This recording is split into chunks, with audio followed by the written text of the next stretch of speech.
એટલે કે ભાદરવા વદ નવમીના એ પવિત્ર દિવસે આપણા પ્રાણ પ્યારા ગુરુદેવ મહંત સ્વામી મહારાજનો ત્યાં જબલપુરમાં જન્મ થયો.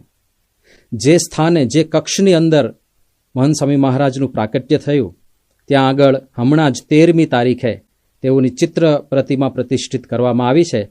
મણિભાઈની અત્યંત ઈચ્છા હતી કે આ બાળકનું નામકરણ બ્રહ્મ સ્વરૂપ શાસ્ત્રીજી મહારાજ કરે, પણ શાસ્ત્રીજી મહારાજ તાત્કાલિક ત્યાં પધારી શકે એવું હતું નહીં. એટલે પછી પરિવારના બધા લોકોએ આ બાળકને વિનુ નામથી બોલાવવાનું શરૂ કર્યું. જન્મનો જે દાખલો કઢાવવામાં આવ્યો એમાં પણ વિનુભાઈ એવું નામ લખવામાં આવ્યું અને એ નામથી જ બધા બોલાવવા માંડ્યા. 1934ની અંદર માર્ચ મહિનામાં બ્રહ્મ સ્વરૂપ શાસ્ત્રીજી મહારાજ છપૈયા યાત્રાએ ગયા હશે, ત્યાંથી પાછા ફરતા આ જબલપુર મણિભાઈના ઘરે પધાર્યા અને ત્યાં આગળ શાસ્ત્રી મહારાજ સાથે આશાભાઈ, ઈશ્વરભાઈ, આ બધા હરિભક્તો હતા.